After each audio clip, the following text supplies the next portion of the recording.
All right, right now we're gonna do some Photoshop stuff because I still haven't made. I figured I'll just stream it and then I'll just save it and then upload it on YouTube on how I make like the thumbnail portion part or the of the video, the pictures that I do for anybody that wanted to know.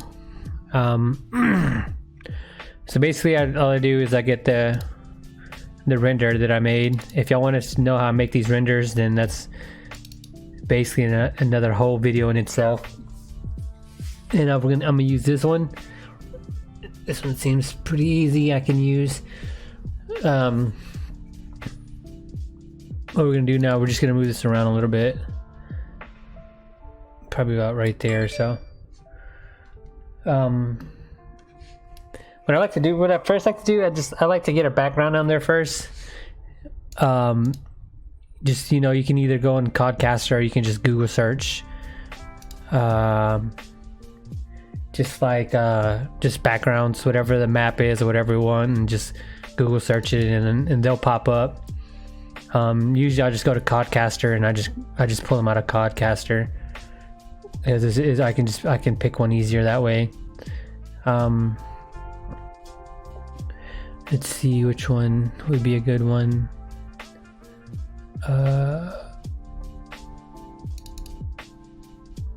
Let's try this one. Let's see how this one looks.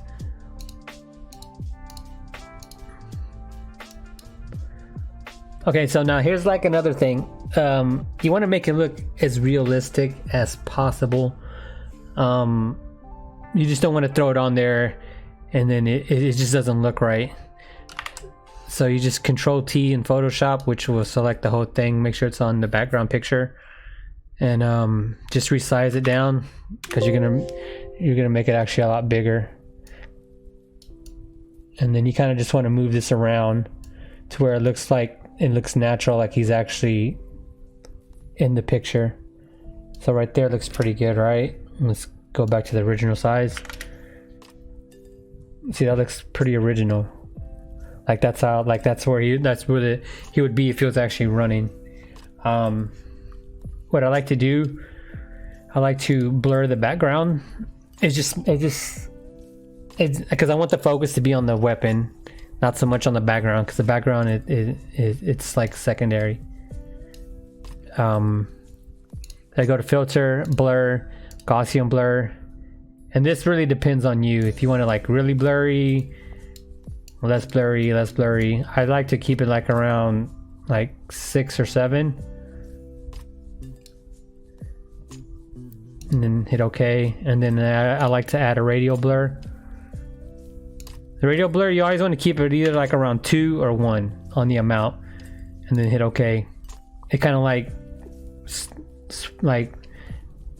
puts it in motion, looking like, I guess I don't know really how to describe it. And then from there, I like to add my color corrections.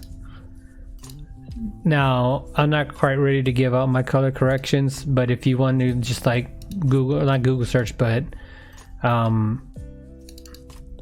if you want to just like go to YouTube and just put like CC pack, free CC pack, you'll find one.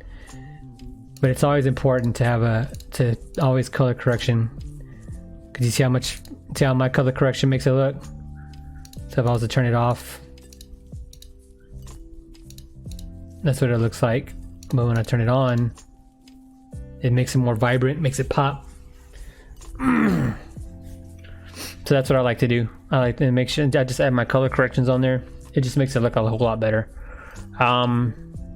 Next, it's kind of like, because now it kind of looks just super bland. Like it looks good. Like I can literally just put something on there and then bam, thumbnail. Like I can put, you know, like the tactical new thing or the victory royale thing, and then it'll be fine. You know what I mean?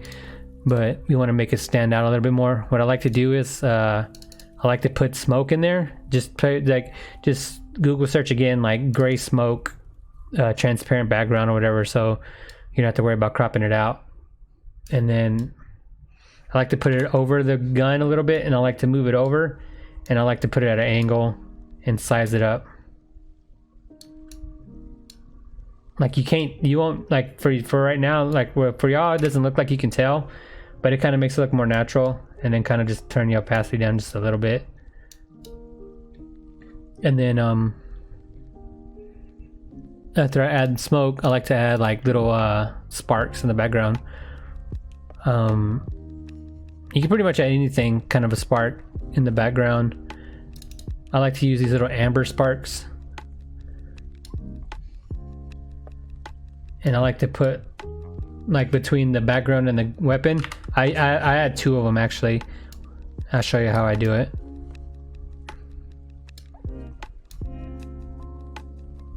So I add them right there, like that big in the background, but I like to blur it. Go to blur, Gaussian blur, and then like around 4. And then this is where you gotta kind of play with it, however you like it. And then turn the opacity down. So like it's visible, but not too visible. Because it's in the background, so it's like you won't really see it all as well. So it makes it look like it's actually in the photo. And then duplicate it. And then put this one above. So it's like on top of the gun now, but what we're gonna do is we're gonna move it.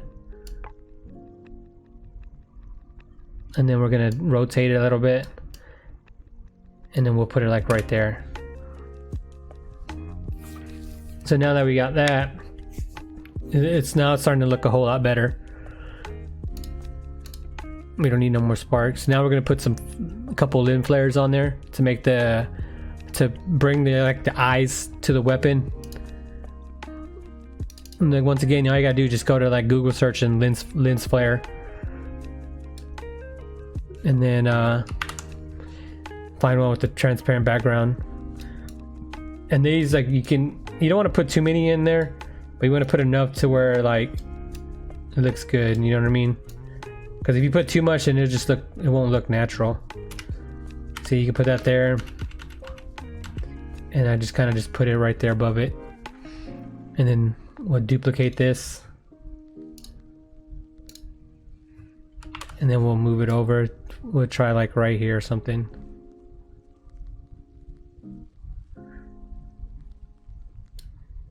And then we'll just size it down.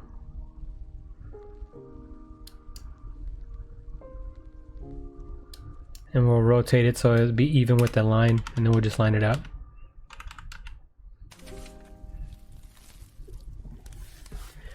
And then we'll put it, we can probably put another one.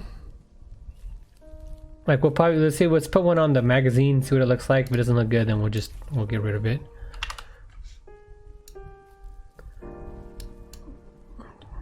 Rotate it like this. Put it over here.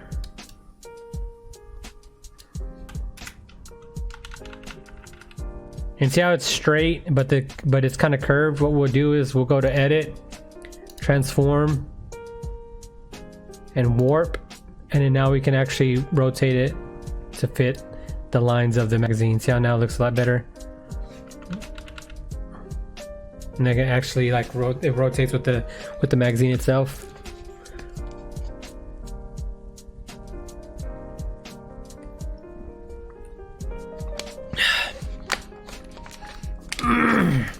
And then that's literally it. Like, we can make this white a little different if you wanted to. What you can do is you can add a layer. Go to layer, new layer. Okay, go to your paintbrush and turn it to this sky blue over here. They don't have to be exact, it just has to be a blue. And then Control T and lock the image so it doesn't get all warped out. And then just bring that bigger. And then you can just put it like around here somewhere.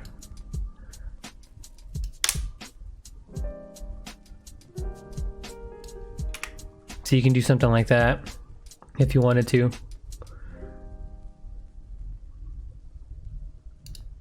But I mean, it's all up to you. We see how it turns like it shades it blue.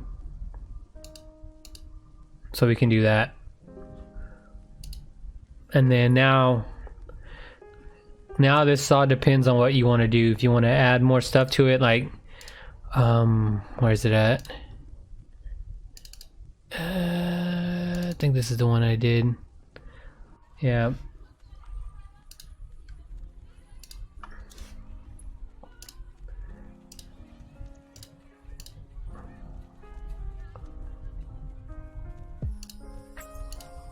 And you see you can throw that on there.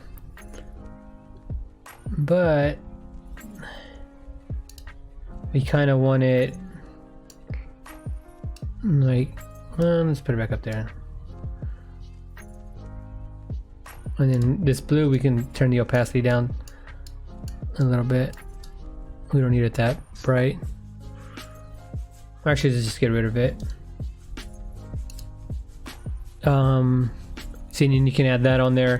And then you can add a kill feed on here. Like, I haven't had the chance to build a kill feed yet. I mean, I'm pretty sure it won't take me that long. You can do that. And then I think I have... Do I have that still?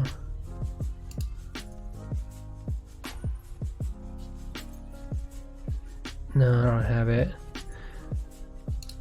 I have to make it. Like, I have that thing where you can put the arrow, it says new, whatever. You can add that on there if you wanted to as well.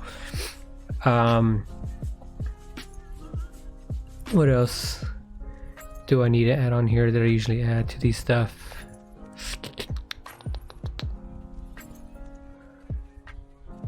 I'm trying to think if there's anything that I missed. I can't remember. There's got to be something that I missed.